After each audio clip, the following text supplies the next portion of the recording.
Welcome to Foundation Repair Success Secrets, the podcast that's rocking the foundation repair industry. Discover how to boost your leads, raise your profits, and lift your digital presence. Together, let's dig deep and transform your foundation repair business. Welcome, guys. Another episode of Foundation Repair Success Secrets. We have Austin on the horn this Friday. Austin, how's it going?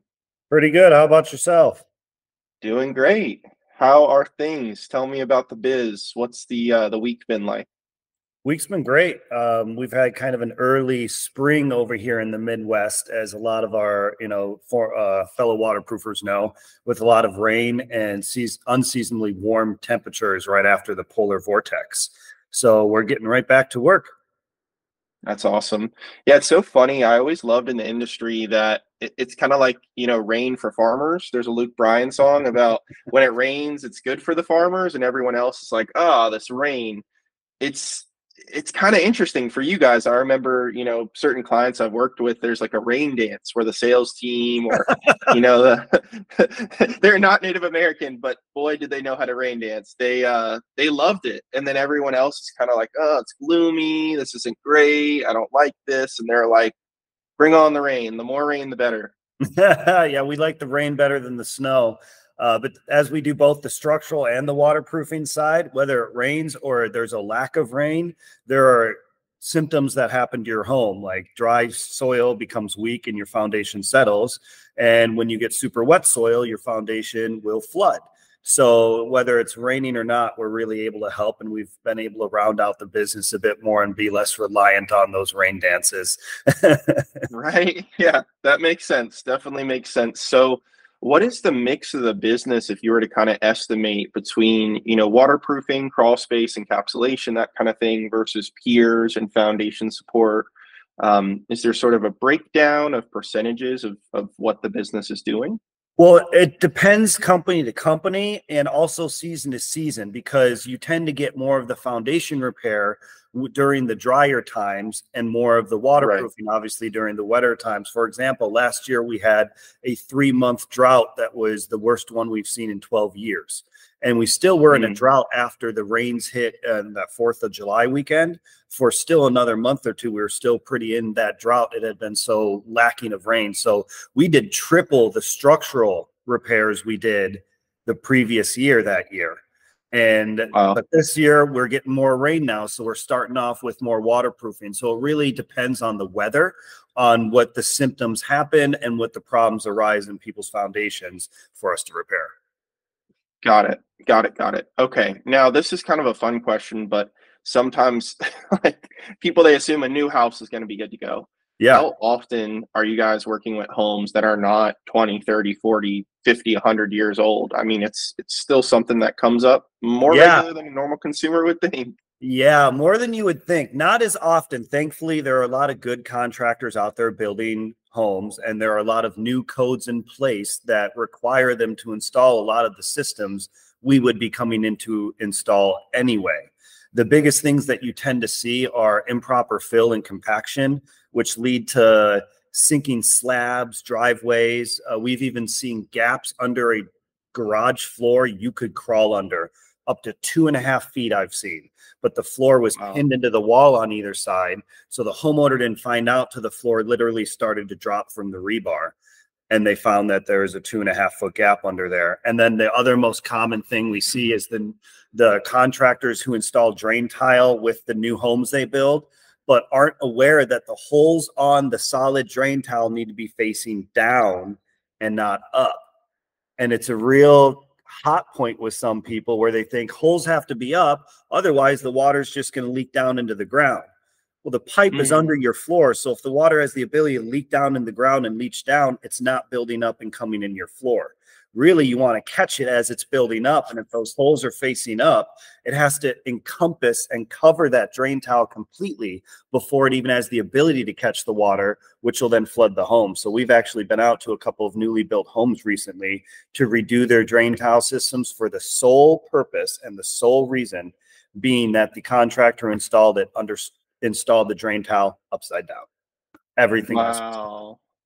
bathrooms had to be ripped out, the whole thing, because these new houses have fully finished basements. And so you do see that sometimes, but you're right. We definitely have the majority of our homes, those 20, 30, 40 plus, 100+ year old homes, which definitely have some things that need to be repaired. Now, on those new homes, I can make assumptions, but I guess I'll let you fill in the gap.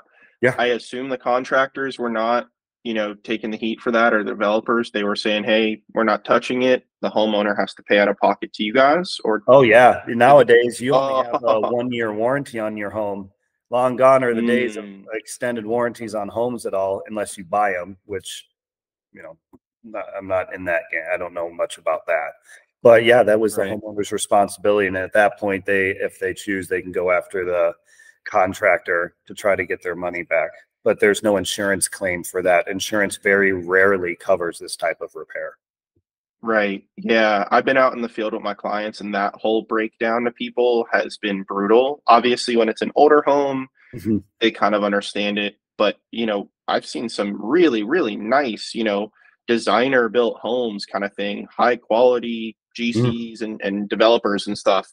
And you're looking at it like, this thing is what, a year old, 2 years old? And yeah, they're probably going to have to pay out of their own pocket. They can deal with it with the other people on their end, but like with the company and them, it's going to be a transaction. How do you guys kind of break that to people? Is there a light, easy way to break it to them where they're not going to just be like, oh my God, $40,000 or $20,000? Like, right. You got to imagine, we feel for the doctors who have to break the bad news to the patients. It's almost akin to that, where we have to come and, we walk them through and educate them so they fully understand what needs to be done and why this problem happened. And then we'll go with them with any steps that they possibly have to try to get money from, either we have financing, or if they do have an insurance plan. There are some insurance plans that if you have a waterproofing rider, will repair the damage and even give you a little bit of money to help fix the problem. So we'll work with whoever we need to work through with to help them out as much as possible. But you're right, it's just like breaking some bad news to them that, unfortunately, and with like using that one homeowner as an example, unfortunately, the contractor who built your home simply just put the pipe upside down, and that's it. But we can't turn the pipe upside down without breaking up, removing the pipe, which is replacing the system. And so, unfortunately, these systems are very intricate and detailed to install. It's not as easy as just throwing down some pipe. They have to be graded at a certain level, like all your plumbing. The holes have to be in the right spot. The sump pit has to be in the right location, especially discharge lines, wall coverings, and even a cove joint system to make sure that you capture that water from the footing.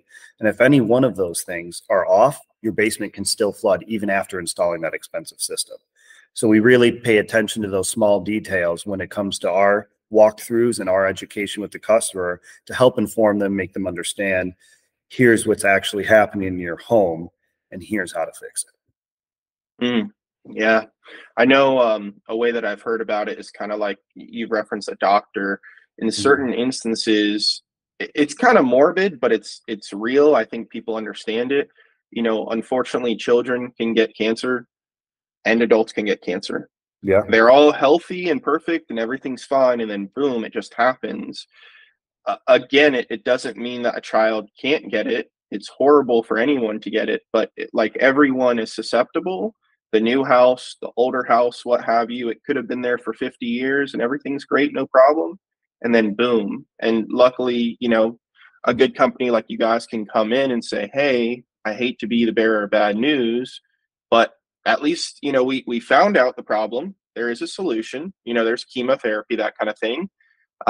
We're going to try to do this where it's not going to take 100 rounds of chemo.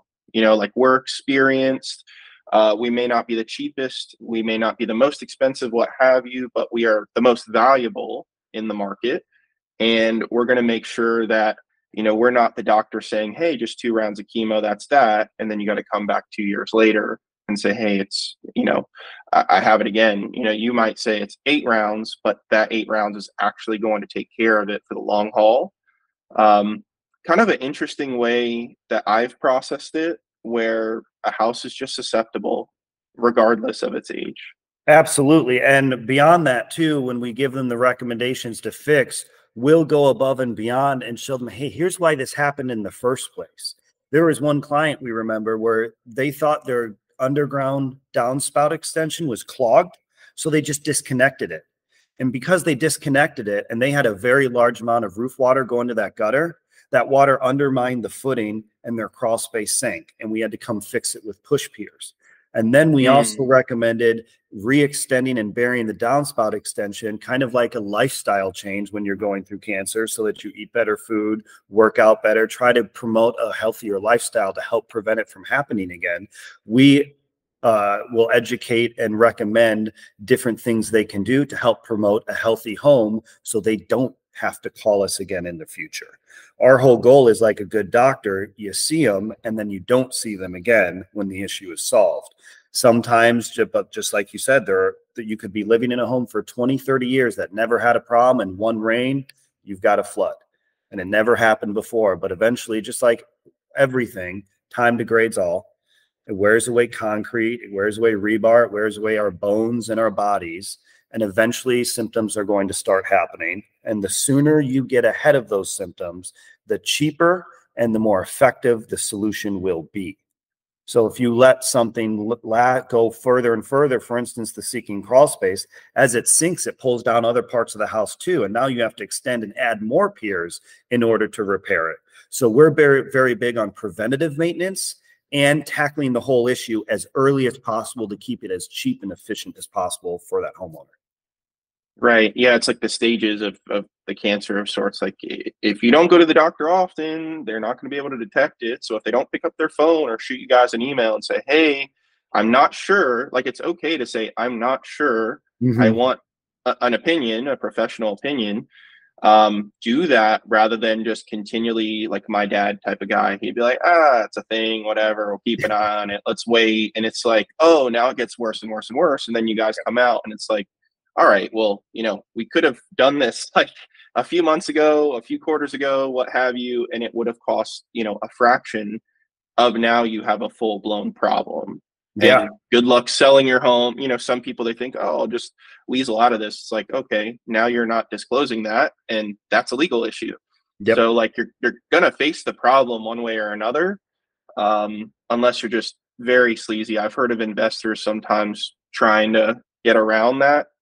That's the other side with real estate transactions, where realtors will be very gung-ho with you that you have to fix any problem in this foundation and house before you check that box that there are no problems. And if you check that box, there are no problems, there are problems, you're going to get sued. But they don't see the other side of it. The buyers are who we end up dealing with, who just bought the home. And well, the homeowner didn't disclose this. And then they go back to their realtor and they say, well, unless it's a dollar amount well over 10 or 15,000, it's not even worth going after them. You're going to, one, spend more money for it. And two, you have to prove that they intentionally hid it. For example, there was an old couple who had not been in their basement for years. It was stacked floor to ceiling with boxes. They sold the home, moved all the boxes out, and they found water damage in there. And the new owners wanted to go after the old owners, and our advice was, look, these poor old people haven't been in there in 20 years. They could very well not have known. And their lawyer ended up speaking with them, and they got back to us, and they didn't end up going after them because, yeah, they had no way of knowing there was water there. Those two old people had no way of going through those boxes because they couldn't even get down the stairs at that point. So they didn't have intent. So the whole real estate transaction requires intent to deceive, because some people aren't in the homes all the time. So they just had no idea. To the best of my knowledge, there was nothing. So there's a lot of really due diligence required for buyers to make sure they have good inspections and a good home inspector to point out any potential issues before they close on the home. Because after closing, it is exponentially harder to get your money back or get credit for those repairs that should have been done. Right. And again, too, I would think with a realtor or a buyer or an inspector, like someone could raise their hand and say, hey, I'm not sure. Like we all know inspectors are not perfectly expert trained on these things. Right. Say, hey, there's a concern or just something to look at. Reach out to you guys prior to. You guys can come up with a plan and be thorough and present that to the realtor, the inspector, the potential buyer, etc., and say, hey, look, like, maybe you guys should get a credit. Not that you're going to recommend, exactly what to do on that end, but they can think, maybe I get a credit, maybe I negotiate, maybe I don't make the purchase, or what have you, or hey, it's really not that big of a deal. It's a few $1,000s. Let's just proceed. We really want the house, and let's move forward. That's interesting. Yeah, that's fair. The intent aspect. And Yeah, can you touch absolutely. on that? Not all companies go out for buyer's inspections, and we're one of those companies. But if you send us an inspection report, we can send you links and videos, because we have an extensive YouTube library and very educational blogs and website that really go around all of the issues and even help with pricing estimates, so that you can kind of get your head around what you're looking at. But again, not all companies will go out for buyer's inspections. So make sure, and this is the most important thing, do not skip out on a home inspector. It's $500 to $800 on average. And I can't tell you how many times people said, no, we just didn't do it. We didn't want to spend the money. You're paying 6 figures for a home and won't spend $500 to make sure that that investment, perceivably the biggest investment of most people's lives, doesn't go to waste. Right.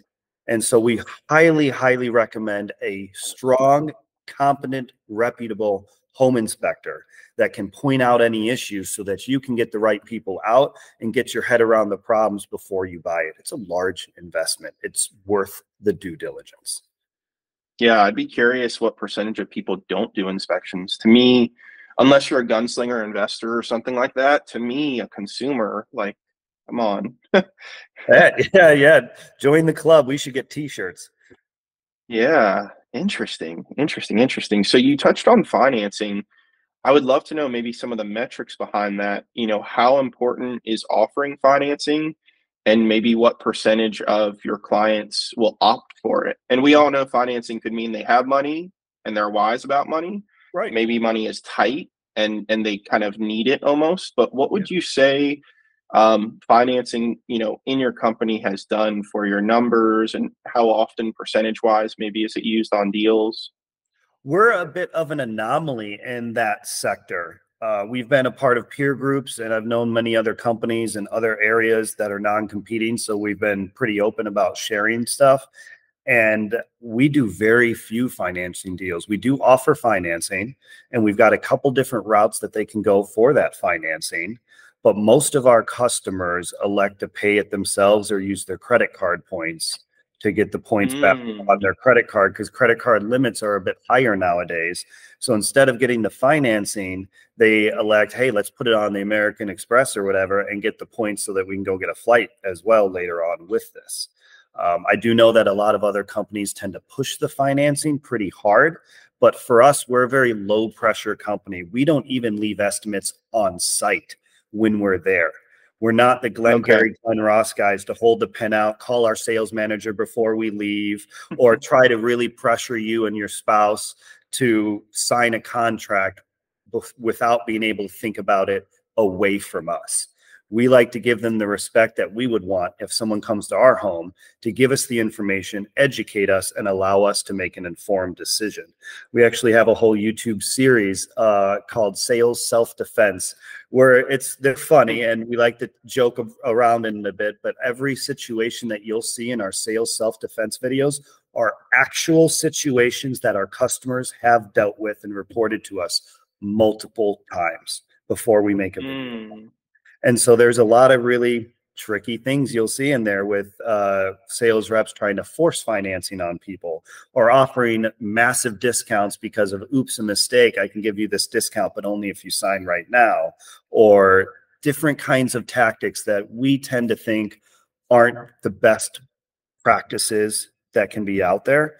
So we like to be our own kind of company and protect our reputation by being who we want to see out there in the world, being that change. And that's why we're a very low pressure educational based company. So we will educate them and give them all the options, but at the end of the day, it's their informed decision that they need to be comfortable with. And with an industry average cancellation rate in this industry of over 10%, we're very proud that we have a less than 1% cancellation rate. Whoa, so that means crazy. Our customers, when they make a decision, they are making the decision that they stick with and that they are comfortable with from start to finish. That's fascinating. Yeah, it's a unique industry to say the least. I was almost going to work with a company, and I asked, kind of what's your sales process? What are you guys doing to get opportunities and things? And their sales process was so ridiculously uncomfortable and outrageous. I'm not going to 2-hour say the company. PowerPoints, right? Right. No, I remember Yeah. there was a spot where they were like, people will be there for up to 4 hours and stuff, and we'll have to reschedule the rest of their day and all this. And I'm like, what could it take 4 hours? Like, I don't get it. And they were one of the companies who would say, on the booking of appointments, are both decision makers going to be present, or, Yes. who is the decision maker in the family? Will they be present? Oh, unfortunately, if they won't be present, we're going to have to look at when they could be. Let's open up calendar. Like, really, just, I do That's your get it. red I flag. do hear it, but I was just like, oh, that's so Yep. miserable. And that is your red flag waving in front of you. If a company asks you if the decision maker will be there, or asks, this is a fun one and it's in our videos, is your spouse on the mortgage?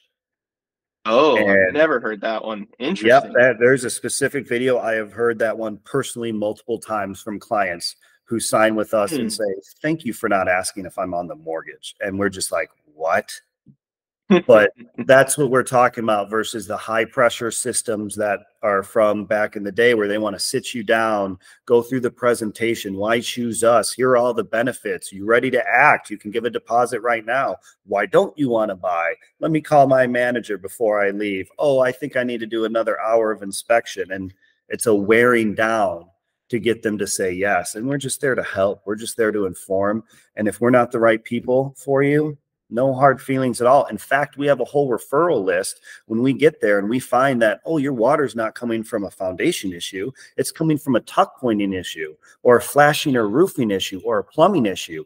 But luckily, we have a list of trusted referrals that we have used in the past that are reputable online, that we would trust in our own homes, and you can call them to come help you with this issue. See you later and have a great day. And we're very happy. Even if we don't end up booking any work with them. Yeah, it's extremely consultative, it sounds like. Again, the doctor, right? Like a good doctor, not one that's in bed with the farmer rep or whatever, like right, just talking about pills. Interesting. Okay, so real quick, not anything on the industry, but do you have any idea of percentage of companies in the industry that we happen to attract people on the podcast who are doing the right thing? Like, I always feel comfortable with our, people who are coming on, and we kind of seek out the right people as well. But what would you say the people who are doing those aggressive tactics, like percentage in the industry, 30% are still trying old school, beat you over the head, anything to get your signature and your dollars? So it tends to be the older companies, but not always. Not all older companies do this. I do want to stress that. But a lot of the old companies, that old sit you down presentation was the mindset in the 50s and 60s. And that's how people even liked to buy back then. You didn't have the internet and TV. You didn't have all these resources and YouTube where you could research this yourself and get the information. Your sole source of information was the person coming to your home to give it to you. So they had to be there for 2 hours, 3 hours to explain everything to you, sit you both down and show you how to repair your home and get you to sign that way. If you've ever seen the old movie Glengarry Glen Ross, that was the standard. And so we see ourselves as pioneering the new way that we'd want when someone comes to our home, that treats us with respect and gives us the respect to allow us to make an informed decision. But I've seen young companies do it too, because there are some young people who still feel that that is the best way to close the highest amount of sales. Our goal isn't closing every client we come to. Our goal is helping every client we come to, whether or not that means us getting some work with them or referring them to someone else, or just showing them, hey, your downspout extension just broke off. Put that back on, and I think you're fine. You just had a tiny bit of water in this massive rain that you've never seen before. And in gutters, the average American home produces 1,000 gallons of water per every single inch of rain. So if your gutter extensions get chopped off or the landscaper doesn't reconnect it after mowing and a 3-inch rain happens, the average home is dumping over 3,000 gallons right next to your foundation. Where's the water going? Wow. Right. So we really like to focus on those causes and the things that we can help with. And we don't like talking about other companies. We just want to focus on ourselves and what we do. But like you said, the red flag is, are they going to require both people to be there? Does the guy have khakis on, or is he going to crawl around the crawl space? You know, you have someone coming in inspecting stuff, or do you have someone coming in selling you stuff? Yeah, it's interesting. How did you, I guess, you know, when you start the business, you need money, right? A lot of people, they forget about that part. You know, they have that goodness in their heart and their soul and what they want to do with their operation. Is it something that from day one you're able to buy into and run it that way? Or do you think a lot of people, they kind of get stuck where they start and maybe they have good intentions and then they eventually say, I need to sell. I got bills to pay. I got, you know, payroll and stuff. And they kind of stick with the mentality from day one or maybe day 30, wherever that flip of the switch came. I don't think they're all bad guys from the get-go. It seems like, I would guess, you guys from day one instilled in this take care of everyone mentality. And some people, maybe they just they flip into profit mode and they think forever that that's the way, even though they can actually do right by people.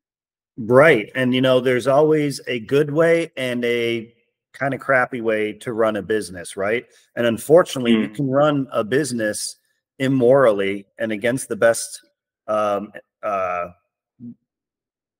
circumstances for the customer if you want to.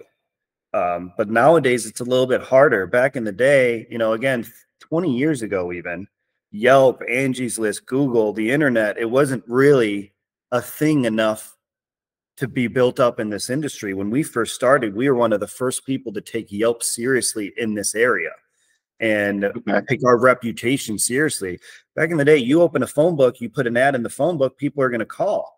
If that customer has a bad experience, they can't go in the phone book, in everyone's phone book, and write a review about you. No one knows about your previous customer's experience. So reputation management is a completely different game and different level that you have to deal with than it was 20 years ago, much less 40, 50 years ago when some of these companies started. So I think some of them were just doing business as usual and just kind of, like you said, fell in the rut of how they're going. And yeah, you're right. Some of them get desperate and just start doing what they need to do to survive. The way I see it is, if we can't treat our customers and our employees with the utmost respect and with giving them the best value for their time, and we can't survive as a business doing that, then we don't deserve our business. And that has always been our mantra. If we can't survive doing the right thing, we don't deserve our business. Right. Yeah. Interesting.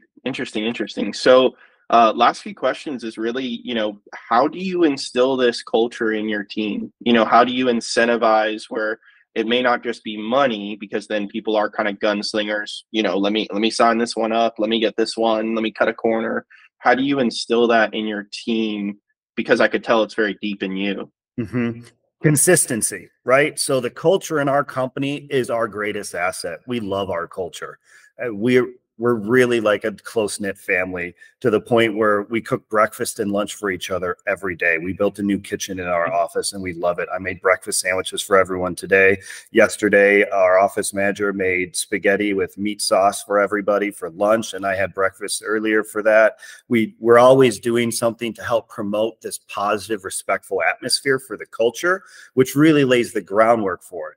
But beyond that, we have weekly meetings. I noticed you have those traction books up in your bookshelf. We run the PLS system. And so every one of our divisions has meetings every week to go over issues and to review our core values as well that we have as a company, which entail being respectful and communicating clearly and having a positive attitude, among others, so that we can be the best version of ourselves out there every single day.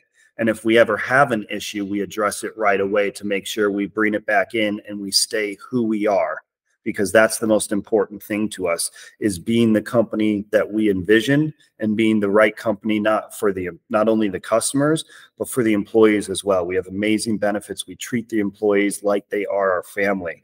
And likewise, then they love the company and they treat the employees like the customers like family, and everyone gets that experience. So it's really about starting with ourselves first, making sure we take care of ourselves, promote the good environment and culture, and the honesty and respectfulness that we expect them to project every day. We must show that to them every single day too, to lay that groundwork. So it has to be a common thread throughout the entire company, every single day, and everything that we do. And I'd assume too that is a big part with hiring. Like it's kind of hard to make a tough thing a good thing. So you guys are, I would assume, you're pretty tight on who's coming through the door, even for interviews, and of course taking them to the next level. They may be capable, but are they a cultural fit, is pretty critical as well. Absolutely. First, second, and third thing for us is a culture fit. You can train anyone to do anything. Every last one of us had to learn how to speak, how to walk, how to do everything in our lives. Everything that you and I have learned, we had to learn from someone else. So as long as someone is willing to learn, it really comes down to a culture fit. Are you going to represent this company in an honest, respectful way out there in the field when we're not watching? Because that's what's most important, to make sure that our employees and customers are treated with the honesty and respect. And that's how we hire, fire, reward, and discipline, is off of our core values. That's awesome. And it's funny too, the food thing. I had a guest on the other day and he said the same thing. He's like, lately it's been pizzas, and I believe it was like pork carnitas. Oh yeah. So funny. We made I'd never heard that. cheddar burgers from scratch this week as well for everyone for lunch. We like to have fun and cook, and I think the breaking bread kind of philosophy of eating and making food for each other really helps boost that and show people that you care, and give us all a little break during the day. We have dogs that come to the office too. It's a very friendly environment that promotes the good attitudes and the honest perspectives that go out there. So it's all ripples that start with me and the head of the company, the leadership team, that ripple from everywhere, just being that change you want to see every single day. It's amazing. Yeah, the food thing, so fun. He was so excited and jazzed up about the commercial kitchen and stuff, and I'm like, you're running this, to me, a pretty large company, and most people, I'm not used to them saying that, but now, like literally just yesterday, and now with you, I've heard of the pizza, the catering, and this and that, but like the chef cooking it up and everything for the team, like that really does feel like a family. Like dad is cooking or mom is cooking, something like that. It doesn't just need to be, let me delegate this off to your sister or something. I'm too busy. We're not like, hey, you go cook this. I'm cooking a lot of the time. We're all taking turns doing it. It's a group family effort, clean up and everything. We all do it together. We'll do barbecues after work too. We'll smoke, pork shoulders and briskets overnight and bring them in, and anything we can come up with, some new recipe we found out. We're always excited to try it out at the company and see what everyone thinks about it. It's a great testing ground too. It's awesome. I could imagine some chili cook-offs and things like that too. Chili cook-offs. We started making sausage from scratch too, and carnitas. It's all, the sky's the limit with it. And you have to have fun with what you do. On top of being professional and doing the right thing, you need to enjoy it. And so that's a part of who we are, is enjoying actually doing this. That's cool. Yeah, that's kind of like with these podcasts. Like I tell people, hey, we're not suit and tie. We, we'll be professional. We want to have fun too. Like, how are we going to get people to watch? It's got to be real, authentic, somewhat entertaining. We're not trying to do this like a newscast, where everything's tight and scripted and everything. I love it. All right. So scaling and growing forward, what are some of the insights for how you guys do that beyond great reviews, beyond word of mouth? I'm sure the phone book isn't the first priority these days, but how exactly do you guys get those phones to ring and emails to come in, everything like that? The phones, you do a lot of online marketing is really the bread and butter. We believe nowadays everybody is on their phones all the time. And so if you can make a good educational content driven marketing strategy, we found that to be the best for us. So we're always putting out new content, videos, blogs, new pages on the website, anything we can do to help inform our customers more, to make them as educated as possible on the topic. Sometimes they read through our stuff and realize they don't even need a contractor like us. They can go do it themselves by watching one of our How We Do It videos if they're handy. And we're happy to help out that way. So really, the way I see it is the more people you treat well, the more referrals and the more word of mouth will spread as well, which helps you to grow naturally. And we even like to get most of our employees based on a referral basis as well. So a lot of our business and employees come from referrals from guys who are working here like, hey, I got a brother or a friend, or, you know, my wife's coworker is looking for a job and he's a really hard worker. We'd love to have him on the team. Can you interview him? And so we like to incentivize them for referrals as well, while pushing the needle on the digital side of it, so that as we are growing and getting those new calls in, we can have great referral and awesome people coming in to grow the company in the same respect and the same culture that we have. When I first sat down with my mentor a long time ago, he told me that you're going to have a hard time. It's difficult to keep a company growing while maintaining reputation. You're going to have to really focus on that. And you're going to have to focus on it by making sure you bring in the right people and that you put the right things out there. And that will help produce and keep the wheel of respect and honest growth moving. Interesting. Yeah, the people, it kind of goes to what you're alluding to earlier. It's like the core is the essence that then radiates outward to clients or potential clients and things. Okay, love it. So internet's big. Anything with billboards, the radio, TV? I'm not big on that stuff. TV. Yeah, in Chicago, it is stupid expensive. I believe it. Any other states that in my peer group or the other companies I've spoken with, it is half to a quarter of the price that it is here. I personally don't like it as much because that's more advertising for the sake of advertising, where, like I was saying, our advertising is really content and educational driven. So I want to help people understand when they're searching and asking questions for this. I want to give them the answers they're looking for. I don't just want to say, call me. And so the radio and the billboard doesn't really fit our philosophy on educating our customers as much as the blogs and the internet and the YouTube gives us the ability to. Got it. Okay. And is that, it's all in-house kind of thing where you just have a blogger, an editor, a videographer? Yeah, we do all the videos in-house, and I have someone who edits them so that we can get some semblance. Like, we don't like to overproduce them. We don't have massive lights and a $5,000 camera and 3 people producing these videos. When we make a video, I take my camera, I set up a tripod, I go in front of a whiteboard or in front of a pile of peers, and we start talking. You know, so it's very genuine, very real, and we like it that way. Some of our marketing, we do have a company that does help us with some of the marketing that is a bit more versed and does that every day, so we can focus on what we're good on every day as well. And then, of course, we manage a good bit of it in-house as well. So we like to make sure that not all the eggs are in one basket. We have a good handle on it, but again, that we're producing good educational and valuable content to the people as they're looking for it. That's awesome. Cool. All right. Well, my real last question, other than, you know, telling us the website, the phone number, everything like that, is where are you guys going? You know, how are you scaling and where are you going? We're growing quite quickly. We're about 45 employees right now, and we're looking to probably at least double in size by the time we feel like we'll hit our ceiling and our stride and our nice size, where we'll be able to be the most effective for customers and the most beneficial for our employees without getting too big and corporate. We're not looking at being the biggest person out there. We're just looking at being able to provide the best service for our employees and our customers, and finding where our right medium is for that. So we're still growing and we're still helping more and more people every day. But yeah, we're not looking to maybe franchise everywhere or sell like most of the companies in our area have either are already part of national franchises or national groups. We're one of the few true solely local people left, and we kind of like that local voice and being the people you can turn to trust. And you know, when you invest your money, the money stays in the community, and is it getting flown out to other states and sent out elsewhere where it's not helping the community? Love it. Okay, so I think I know the answer to this, but I'll ask it for the sake of fun.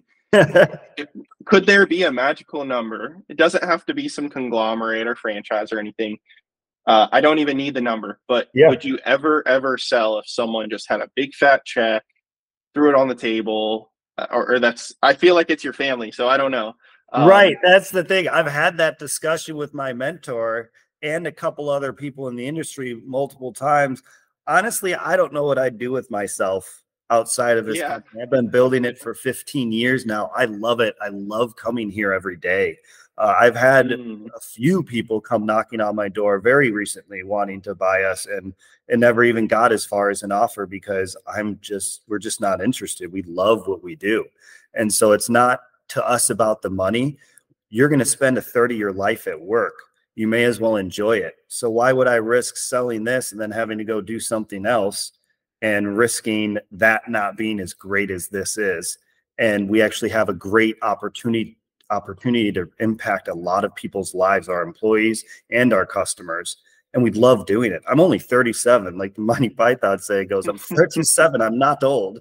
So I don't think they'd be able to get a check big enough that their bean counters would allow them to give me for me to be able to walk away, because the value I see in this company is far above what an accountant would say the book value is.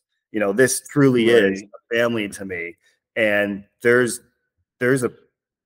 can't really put a price on that. And if you could, no one else would acknowledge it anyways. So our big thing, and I've even said it to the company that a couple people have approached us that, you know, they're good companies and I'm sure it would be a fantastic thing, but we love this place and we love all of you and we're not going anywhere. Yeah. I mean, what would you even do? That's kind I of don't my know what outlook. I'd do. I'd hang out at home all day with my dogs, which they would love, by the way. You know, they come to work with me every day, but they're just hanging with me at a different spot then. So the only person's life that would change would be mine. And I'd just be like, all right, what do I do with my life now? I'd have to figure out a whole different path. And I love this path. Right. Yeah. I mean, it is kind of like the weird conundrum of that's kind of the whole American thing is, you know, get wealthy, be able to not do anything. But then Right. it's like, oh, that's when bad stuff can come up. You know, like when you're grinding and hustling and scaling and everything, it can help keep your head down for some people. Some people still get distracted. But yeah, if you have nothing going on, like that's where the alcohol or, you know, doing bad stuff that you shouldn't be doing, gambling, what have you, can come up. And I've heard it Yeah. time and time and time again. A Too lot much of money and money nothing and to too do. little purpose. Yeah, it can be a bad recipe. And it can be bad Well, for the company too. You know, Boeing didn't have problems with their planes before they sold. Before they sold, okay. their culture and their safety and thresholds were amazing. It was those 787 MAX problems didn't happen until after they sold and started cutting corners to increase their profit. So it's really stark in my mind. And I'm a pilot too. So that kind of hits home to me. I like flying. It's a recreational thing for me. And, you know, you need to be on top of it the entire time and have your focus on the right part of the ball. And that to us is that family, honesty, respectfulness in the atmosphere and the culture and everything we do. Otherwise, it's just going to start falling apart anyways. And no amount of money is going to make up for that. You know, we're all stories in the end. So make it a good one. Right. Yeah, that's true. And you're writing that story too actively. Every day. It can be a horror novel, it can be, you know, a comedy, it could be what have you. And, you know, sometimes the book there's people are in a certain genre in certain instances naturally. But you can work on maybe changing the genre. You could work on making sure the book is a long book rather than a short little, you know, tidbit nothing, like a Right. flyer almost. Some people, they just burn hard, burn quick. Well, awesome, man. This has been awesome. I want to ask one last question and then let's hear about how people can get in touch with your team. Yeah. What are two or three things, you know, you mentioned your age, 37, I'm 30, both business owners, have learned a lot. I could tell that you're in a really good spot. I love and really kind of align with everything that you've talked about. What are two or three things that you wish you knew about the business It could be the industry, it could be about your own business, how you operate, etc. 2 or 3 things that you wish you knew before you started, or when you were very early on that you now have kind of embraced or have understood. The big one that sticks out right away is that you're going to make mistakes, and that is 100% okay. It's how we learn. So we are constantly displaying and speaking to our people with that mantra. You're going to make mistakes, and that's okay. We need to learn from them. We need to handle the problem and take care of the customer, the employee, the situation first. And then we will review it and go over how we can prevent it in the future. But mistakes don't mean you're doing a bad job. Mistakes just mean we're learning, and we're always in a state of learning. So when I was first starting, I'd be really critical on myself, especially over any mistakes. And it can really affect your mood. I mean, as a business owner, you can tell, you probably know that there are times of depression, of anxiety, of all the worry of what's going to happen. And keeping in mind that you're always going to make mistakes. It can never be perfect. You can't fix the past. You can only fix the future. So learn from the past and focus on the future. And that is our big, big mantra. And as long as we do that with the right intent, everything else will fall into place. We'll grow. We'll make the right decisions. We'll correct any bad decisions and make up for them and grow in a positive way. Yeah, that's a good way to round it off. I like it.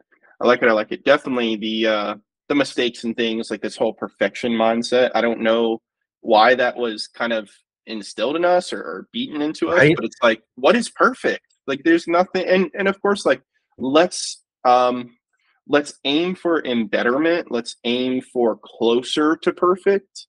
But if your mission is perfect, good luck. I mean, aim for high quality. You'll never make it though. You'll never. And if you do, what do you do with the rest of your life? So our thing is just always growing, always be growing. And we're always growing and always learning. And that's perfect to us. Right. Right. Yeah. And if you start at a 70% competency or something like that, and you get, like, normally people would say 1% better a day, but then you'd already be at 100 very quickly. So if it's like 0.25% every day better, and there's increments of back and forth and stuff like that, but you're not walking into a business or operation at a 0%. You do have some sort of footing. You can build up from there, and you can grow and get better, and just understand, like, things are going to happen. That's part of the whole mission. It's like life. Like, you're going to have good days, bad days. I don't know. Like, it's, people get divorced. Like, life's not perfect. People pass away. Life's not perfect. But like, in that imperfection is the life. The utopia is not there. Never expect it to be there. And the more that you do, the harder it's going to be to see the beauty in the life with its imperfections. Right. And it's that stuff that really is life, because if we played like life like we would play a video game on cheat codes, we'd be bored. You never play the game fully on cheat codes in God mode and with unlimited ammo or whatever you can do very long. It gets very boring very quick. That challenge, that growth challenge, the learning keeps us engaged, keeps our mind sharp, keeps us moving in the right direction. That's why I like focusing on that. And that's another mantra. 95% is 100%. The last 5% you pay for with your sanity. It's not worth it. Just work on growing, work on doing better. You're never going to be perfect. Yeah, love it. All right. Well, we'll cap it off with that. So, Austin, how can people get in touch with you guys, and who's ideal to reach out? Yeah. Homeowners, if you own your home, or building owners, property managers, home inspectors, if you're looking to get our advice, the best way to get a hold of us is either through our website, therealseal.com, and TheRealSeal.com, very easy, or from our phone number, which is 847-756-7987. And you can even see our YouTube channel, where we have hundreds of videos that you can scroll through and get all the education and even some entertainment with the sales self-defense videos at youtube.com/TheRealSealLLC. Sweet. Be a subscriber, guys. That's always the funny thing, is growing that subscription. Well, awesome. Austin, you and I are going to stay on the line, but we are going to sign off. Thank you guys so much for listening to another episode of Foundation Repair Success Secrets. Austin, thank you so much for coming on. It's been awesome. Thanks, and thanks for having me on. It was great. Absolutely. See you guys. See you. Thanks for joining us today for another revealing episode of Foundation Repair Success Secrets. Don't forget to subscribe so you can keep discovering the tools, tactics, and techniques to ensure your online presence is as solid as the foundations you repair. Keep digging deep, and we'll see you in the next episode.